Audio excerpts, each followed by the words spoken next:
You've chosen once again, humans, to suffer me. I appreciate that. We don't have a whole lot left today. We got about 15 minutes we're going to take to wrap this up. And I hope you guys appreciate the music that I've played today. I hope you guys have liked it. If not, then tell me it's horrible. And I'll play some Conway Twitty for you. Don't worry about it. I got you. What do you guys think? What do you believe? Where is your heart? It doesn't matter what I say, and it doesn't matter what I believe. If I can say anything that resonates with any other person, any one person, as truth, then that's what's important. That is the only thing that any of us need to focus on is, what's going to be best for all of us. What direction are all of us headed? We've been told all our lives, do not buy into idealism. I am here to tell you that is a bunch of BS. Buy into idealism. It has been the only ism that has all of our best interests at heart simultaneously. Go ahead, think of other isms. See if they're the ones that are saying, no, I just want everyone to be cool. I just want everybody to be happy. Probably not. Probably not going to happen. Idealism is the one that has had our best interests at heart. I think it's time to start looking into that premise. I think it's time to start to pick that apart to see what's realistic and what follows along the lines of our desires. How much of that is attainable? And I'm not saying that we can only be desire-driven, but if you do that from a civil, moral place, I think all of us would be okay. We all understand, too, that insane men reason rightly from the wrong premise. That's also very, very, very few of us. We don't have to worry about that as the norm. Most of us understand what it is to live civil. Most of us understand what it is to be moral. And it's not a stretch for us. We can absolutely affect our own lives. We can change things. I'm going to tell all of you, don't buy anybody anything for Christmas. Don't. Do not do it. How counterintuitive is that in the month of December? Instead, I'm going to tell you to make people things. This holiday season will mean more to you than it has ever meant if you spend the time and energy to put into something that you create with your hands, whatever your skill is. If you're a writer, write people stories, write them poems, write them something about themselves, give them a piece of your heart. That's the exact same thing a painter is doing, or a sculptor, or someone who can draw. Give them that part of you. Give them that extension of you. Please, you're hurting us by going to these corporations and buying all of these things, all of this junk that's going to break down in less than a damn year anyway. Stop falling along those lines of republicanism and democratic values. And no. There is us. And then there is a club. And we are not in the club. You need to realize that. We have to come together, whether you like me, whether you agree with a lot of the things I say. We need to be able to come together on the very same notion, the very same principle that says, let's get our country back. Then we can get to you and I arguing about things and debating about things and going through that normal scuffle. But it doesn't make any sense for us to invest any time or energy into that until we have control of our country back. We're just spinning our wheels. I just got a message from our buddy over there at the Sovereign Citizens. And he will be on an up-and-coming show here soon. So if you don't know what the Sovereign Citizens are, in accordance to your government, they are terrorists. They have been, I'm not making this up, they've been listed with ISIS and Al-Qaeda. Hey, this is something I've been wanting to bring up. Why in the hell does Obama and the other leaders, why do they call them ISIL? But everybody else is calling them ISIS. You've even heard reporters say, yeah, what do you freaking think about this? And ISIS. And then the politician goes, well, ISIL. Have you guys ever noticed these strange nuances before? And there's never an explanation. We were calling everybody Saddam Hussein. Bush comes up and he says Saddam. You know? Both Bushes. They have... What is that? Can anybody explain that to me? Who in the hell is ISIL? And then by that stretch, who in the hell is ISIS? Somebody we had never heard of, and then all of a sudden, there was an election coming, so we needed to put more fear, so let's create ISIS and Ebola. That's what it looks like. I'm not saying those things don't exist. What I'm saying is can't you see that? Can't you see the fear-mongering? ISIS, you had never heard of ISIS before, and then all of a sudden we were just supposed to take it on face value. Oh, sure, there's these people named ISIS, and this is what they're doing. As far as I can tell from their brutal videos, they're nothing but a bunch of cowards, and they wouldn't last a freaking second in Ohio. You may be able to kick the crap out of a bunch of camel farmers, but you are not whooping these Ohio boys. Or these Ohio girls. We would put a stomping on them so fast. They're a bunch of cowards. They're killing people that can't defend themselves. That's why they talk a bunch of smack over there. Over there. That wouldn't last here. That wouldn't last here for a second. You bring that drama here, we will shut you down so freaking fast, God's head will spin. He'll be like, damn, what are you doing here? I thought I wasn't supposed to see you yet, ISIS my ass. It's a bunch of BS, people. I'm not saying they don't exist. They do. We've seen them killing folks. But they are not what you've been told. And I'm going to go ahead and say this. They will be who brings down the mosque in Jerusalem. And then they will build Solomon's temple over on top of it. You watch. You watch. I know that doesn't make any sense. You're like, how are you drawing these comparisons? But don't worry about it. All right? I got a lot of crazy ideas.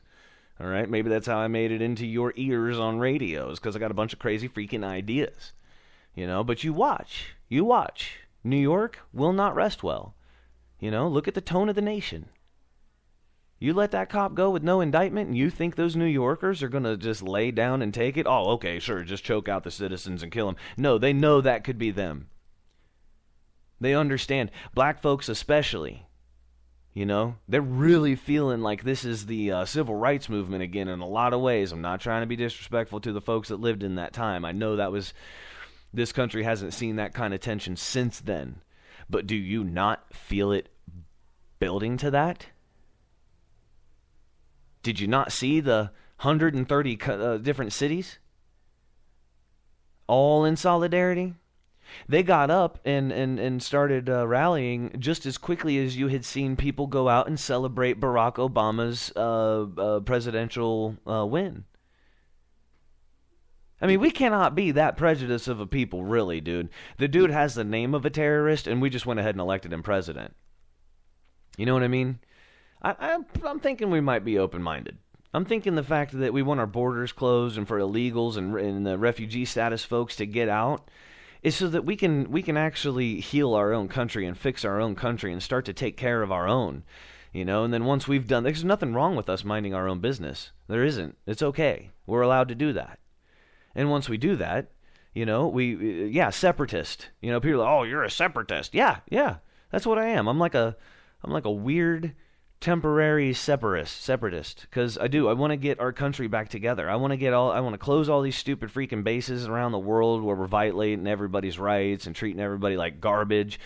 Let's just get our sons and daughters home, get our nose out of everybody's business, start to pay attention to us, focus on us, stop pouring so much money into a military-industrial complex that doesn't make a damn bit of sense. Other than to create enemies so that old white guys can get on my television and tell me I have a new enemy and someone else I have to hate because they hate my freedom, which is a bunch of BS. It's just crap. It's just all crap, and we're done with it. We're done with this ruling class running amok. I don't trust anything they say. I don't believe any of you should. If you watch the news, you should do it based around the premise that you need to know what your enemy is up to. What are they bringing down the line next? What rights are they going to take now? What is their tone of thinking? To put the pulse on the ruling club that doesn't give a damn about any of us. That's how I watch the news. Okay, what are these grimy SOBs doing now? What are they screwing me out of now? And I would suggest that. I think that's a realistic premise. You lost your fourth estate a long time ago. A long time ago. They haven't been they're labeled the fourth estate for a reason. We have the three branches. They're supposed to be the fourth. They're supposed to be that fourth estate that helps to protect us. Well, when your news is sponsored by Taco Bell, Pizza Hut, PepsiCo, Arby's, Rax, Snoop Dogg, that's exactly what you're going to get. Is the media created, they show up to a story that's happening, and instead of reporting that story, they create a story out of it. Well, this is what we'll say about this. And this is your news. It's incredibly dangerous. And you do not deserve that. I know you've been taught your whole life that you do deserve it. You don't. You do not deserve that. None of us deserve to be treated that way. We are held to a higher standard. We have to be honest in our day-to-day affairs. Politicians don't. Media doesn't. Media has license to report things that are not the news and then call them the news. You think I'm lying? People, we are living in the Google age. Look it up. Look up the court case. It was Fox News, and they won. It was basically like Spike Lee's pirating license that he had when he made the movie Malcolm X. He was allowed to label it a historical documentary film, but his pirating license allowed him to make the story whatever he wanted. So people thought they were actually watching history, and I remember growing up during that, it caused a ton of racial tension in this country. All of my black friends overnight were like, Malcolm X this, Malcolm X that, and they hated me. I've had to deal with that stuff firsthand. Same thing that Fox got. They're allowed to fabricate it and say that it's news, and that's what they do. And we've seen proof of it time and time again. If you take 2 seconds to look it up, you'll see the reporter with the crowd behind him. It makes it look like there's just a ton of people down there. And then you look, and there's nobody else on the street except for this highly orchestrated crowd. And we have many pictures like that. So, anyway.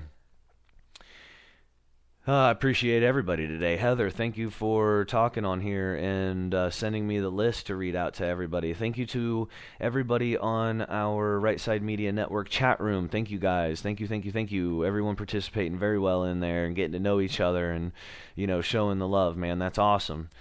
Thank you for our militia members getting on the phone. Thank you for Anonymous calling in and giving clarity.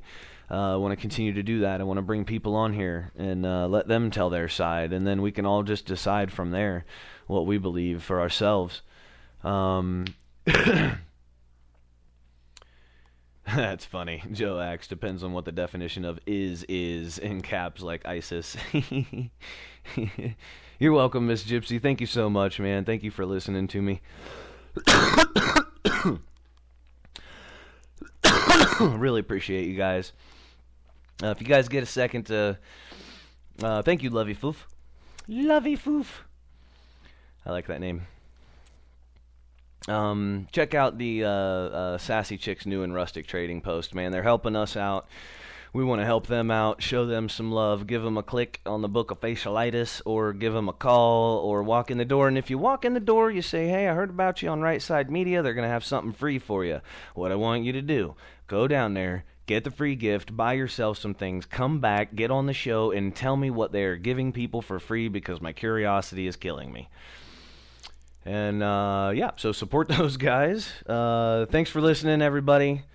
This is the station where you will hear free men and women speak in America in 2014, almost 2015. We're not going to do it apologetically either. We're going to talk to you the way that we talk to our friends in our living room. And if you want PCism, switch the channel, folks. Go somewhere else. Thanks for listening today.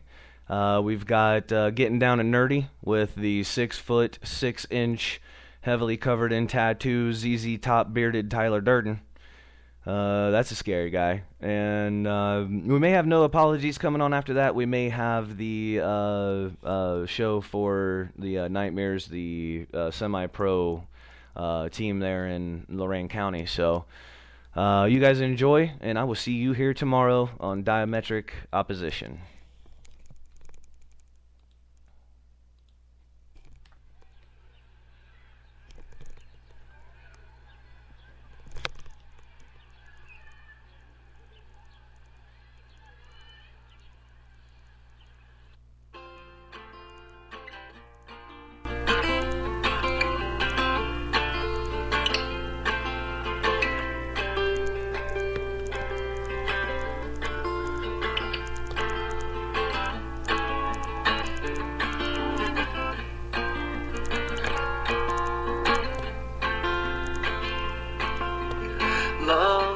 mine.